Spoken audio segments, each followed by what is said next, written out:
बाबा तुम्ही भी खा की. मला ठाव आहे का तुम्ही भी खाल्लं नसेल.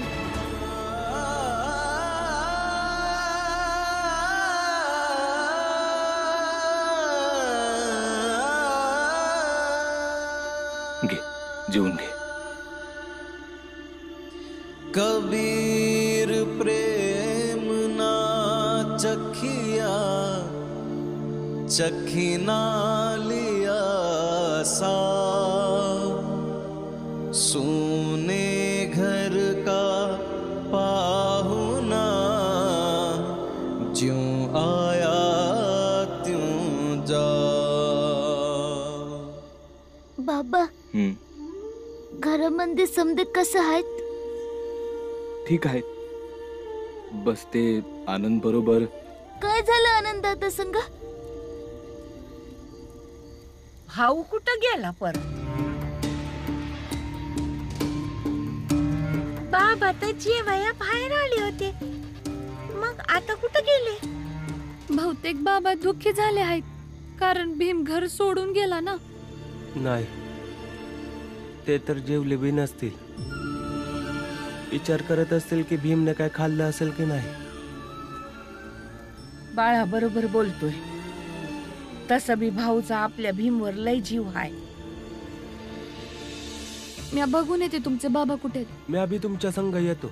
नाही मी जाऊन बघून येते. तुम्ही समजे थांबा.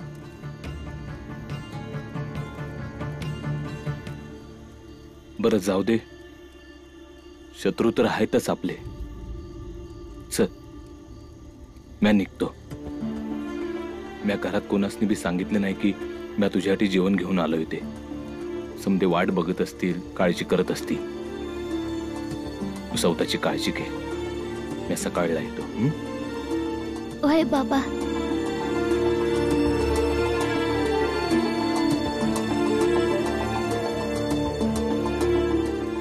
कुणास ठाऊक तुम्हासनी दुसरं लगीन करायला पाहिजे होतं का नाही.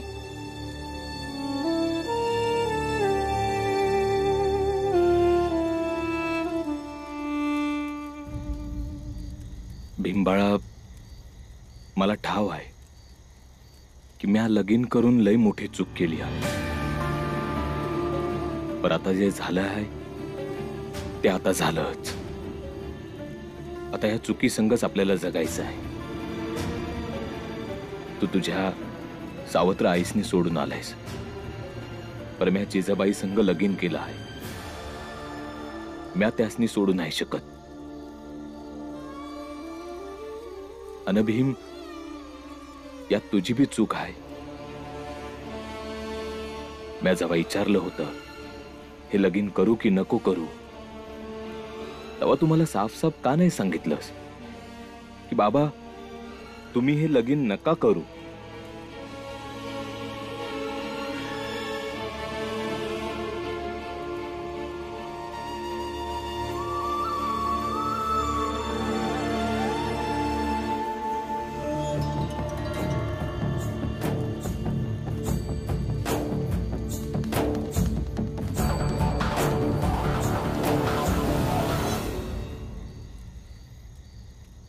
बस त्या आनंद सोबत जरा. काय झालं आनंद दादा संग. आनंद जखमी झाला या.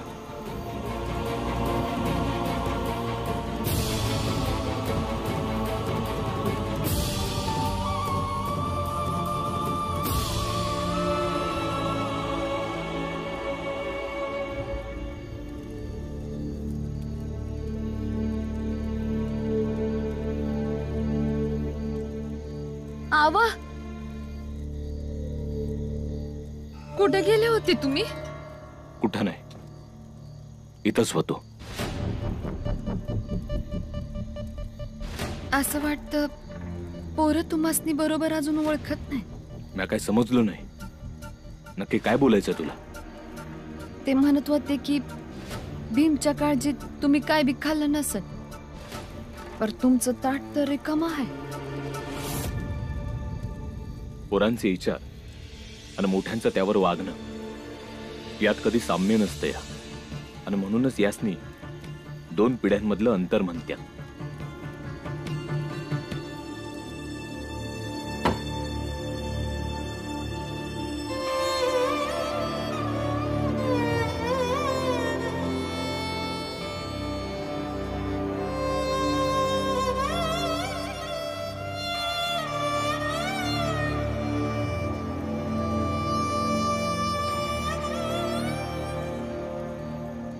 कबीरा सोई पीर है जो जाने पर पीर, जो पर पीर न जानही सो का पीर में पीर, सो का पीर में पीर।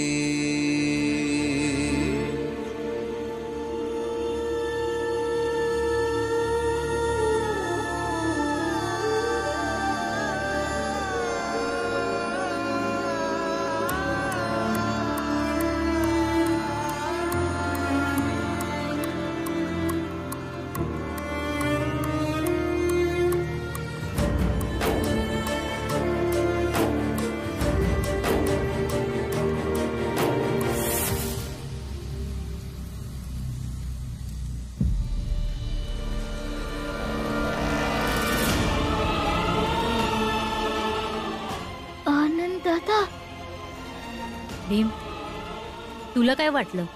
तू लई समजदार आहेस की तू येशील, माझी पट्टी ठीक करशील आणि प्रेम दाखवून निघून जाशील. भीम, तू गेला तर मी तुझं पाय तोडणार.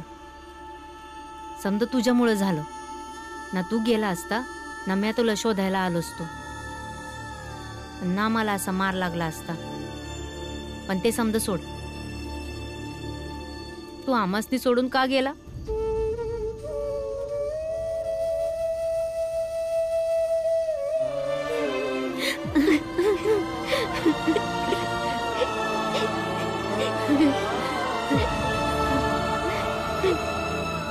भीम, आता तू कुठं बी नाही जायचं. चल आज चल. चल. नाही आनंद दादा, मी आत नाही येणार.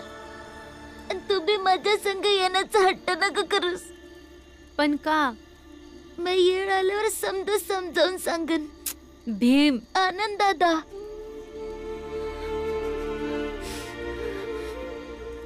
अच्छा ठीक आहे. आता मी काय म्हणू? तू कोणाचं ऐकत बी नाही. पण आनंद दादा, तुला मारलं कोणी?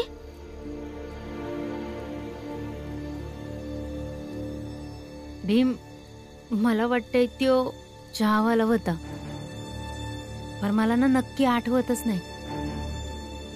मग हे तर चंद्रकला काकूच सांगू शकते. त्यासनी कसं ठाव असणार? ना कोरड्या नदीकडे आहे हे तर त्यांनीच तुला सांगितलं होतं ना. वय, पर भीम, तुला हे समजा कसं ठाव? जिजाबाई, मला कोणता बी वाद नाही घालायचा आहे.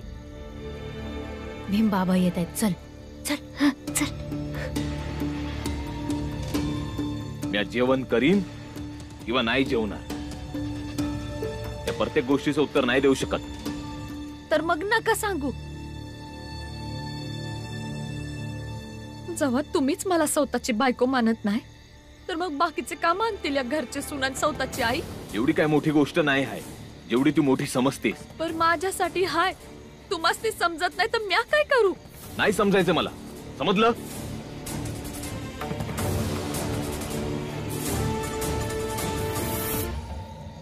आनंद दादा, आपल्याला खरं काय ते शोधून काढावंच लागल. का तुला कोणी मारलं?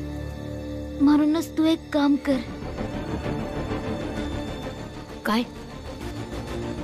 तू त्यांच्याकडे जा आणि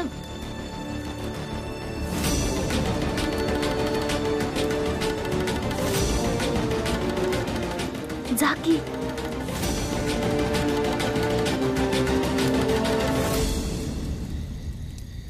मला तुम्हासनी काहीतरी विचारायचंय. आपल्या बाबासनी जाऊन विचार. नाही, मला तुम्हासनीच विचारायचं आहे. कारण ज्यांनी मला सांगितलं की भीम कोरड्या नदीकडे आहे ती तुमची वहिनीवती. काय म्हणायचंय तुला? मला एवढंच म्हणायचंय की मला मारण्यामध्ये तुमच्या वहिनीचा हात आहे. काय बोलतोयस तू? ती कशा पायी असं करत? मला तसं वाटलं म्हणून मी म्हणलं. आज जर भीम आमच्याकडे असता तर लगेच खरं शोधून काढलं असतं. आज भीमची कमतरता लई जाणवत आहे.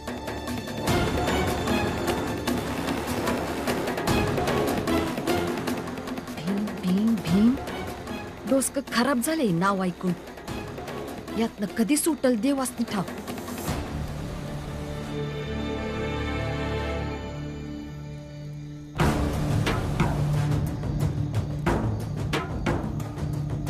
आनंद दादा, आता आपण त्यांचा पाठलाग करूया.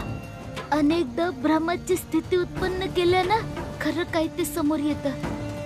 चल चल.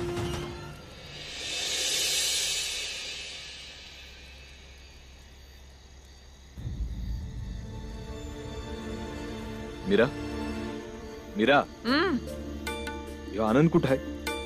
आनंद, अरे भाऊ इथंच तर झोपला होता. आता कुठं गेला? त्याला जेव्हा वाटतं जसं वाटतं निघून जातोया. जाऊ दे त्यासनी.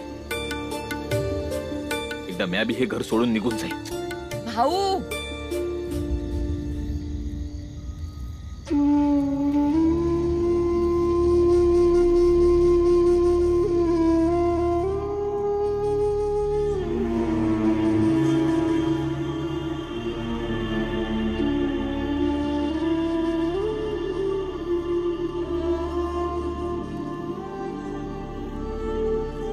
भाऊ तू इतका त्रासलेला का दिसतोय?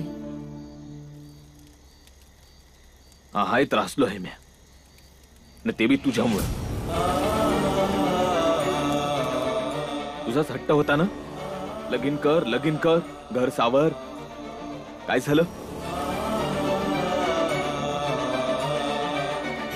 ते घर समज इसकटले. हा मला काय बी समजत नाही की म्या काय करू, त्या घरासनी कसं सांभाळू. माफ कर भाऊ मला. बरोबर तर काय बी होत नाही, पर भाऊ आपल्याला थोडा वेळ द्यावा लागेल. कदाचित हळूहळू समजा नीट होईल. काय ठीक होईल? मीरा, मला सांत्वन देऊ नकस. भीमाबाई माझं सांत्वन करत नव्हती, समस्येचं समाधान देत होती. ती गेल्यानंतर घरात असं कोणी बी नाही जे समाधानाचं बोलेल. समजे समस्येशीच बोलतात.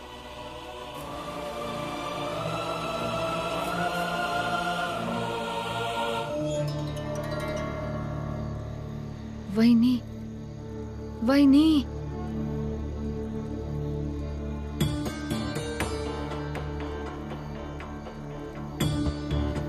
काय झालं जिजाबाई? इतक्या रात्रीचं इथं? समजा ठीक आहे ना? वहिनी समजा ठीक आहे, पर तू मस्ती त्रास होऊ शकतो. काय बोलतीयस तू? काय झालंय काय? वहिनी, आनंद विचारत होता की त्यासनी मारण्यामागं तुमचा हात तर नाही. आणि तो हे बी म्हणत होता की जर भीम असता तर त्याने लगेच गुन्हेगाराला पकडलं असतं. पर तू हे मला काय विचारतीस? मी फक्त विचारते वहिनी, आनंदला मारायला तुमचा हात तर नव्हता ना? या असं काय बोलतीस तू? वहिनी, तुम्ही खरं खरं सांगा मला, मग त्याच हिशोबाने समज सांभाळता येईल.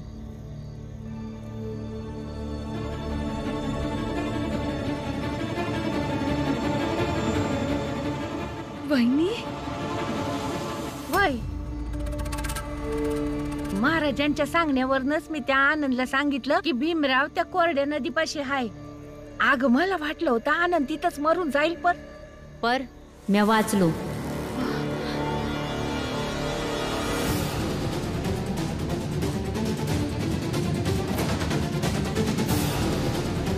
आणि तुमचं समद्यांचं खरं रूप बाहेर येईल. आनंद बाळा, मला या समध्याविषयी ठाऊ नव्हतं. मला माफ कर बाळा. माफी नाही, आता पश्चाताप करावा लागल. उद्या सकाळी तुम्ही समद फौजदारा पुढे सांगायचं की कोणी मला मारलं होतं आणि तुम्ही समद कोणाच्या सांगण्यावरून केलं. नाही बाळा, ते लय मोठे लोक आहेत, लय भयानक लोक आहेत. जर मी त्यांच्या विरोधात गेले तर ते माझ्या नवऱ्याला, माझ्या पोरासनी जिवंत नाही सोडायचे. हे बघ आनंद, जे बी झालं ते चांगलं नाही झालं, पर आपल्याला याच्या पुढचा विचार करावा लागल. माझ्या वहिनीकडनं मी अभि माफी मागते. नाही, यांना उद्या सकाळी समद खरं सांगावं लागल की कोणी मला मारलं, म्हणजे मी त्या माणसाला जेलमध्ये पाठवेन. आणि ही तर तुमची सख्खी वहिनी बी नाही, तरी बी तुम्हाला ह्यांचा आणि ह्यांच्या कुटुंबियांसाठी किती त्रास होतं या. आणि भीम तर माझा भाऊ आहे, सख्खा भाऊ, एकाच रक्ताचे आहोत. तुम्ही त्यासनी एवढं सतवलं की तो घर सोडून निघून गेला. मग विचार करा की आम्हासनी किती त्रास झाला असेल. आणि वय, आम्ही आमच्या आई बाबासनी असं भांडताना कधी बी पाहिलं नाही जसं तुम्ही भांडत होता. हे बघ आनंद, तू लहान आहेस अजून. जेव्हा मोठा होशील तेव्हा समजत. मला काय बी समजून घ्यायचं नाही. बस उद्या सकाळी तुम्हाला समद खरं सांगावं लागेल.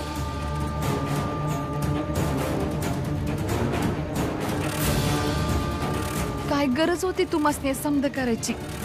मला नाही भीती वाटली. तूच काहीतरी करू शकतेस. काय बी कर आणि मला वाचव.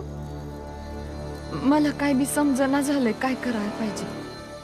म्या घरी जाते, पाहते काहीतरी जमलं तर सांभाळण्याचा प्रयत्न करते.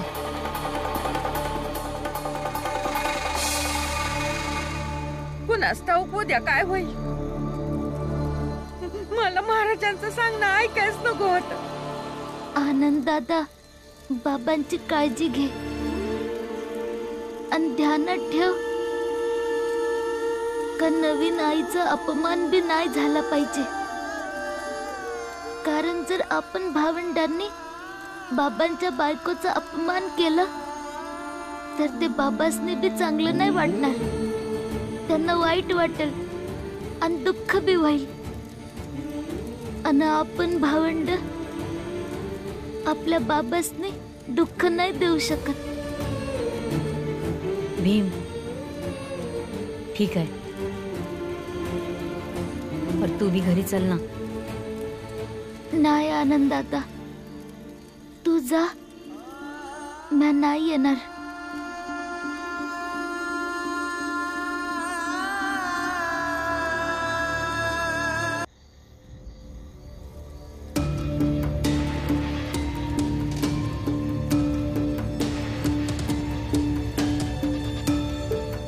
तू कुठं गेली होतीस? तुम्ही झोपला नाही अजून? मी झोपेन किंवा नाही झोपेन ते विचारतोय ते सांग. कुठं गेली होतीस? मला शोधाया.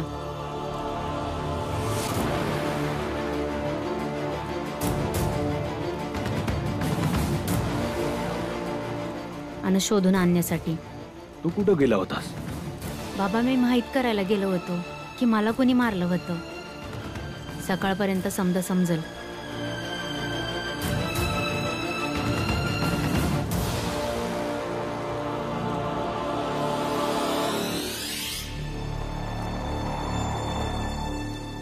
लय रात झाली.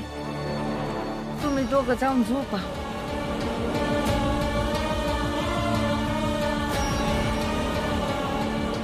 जा.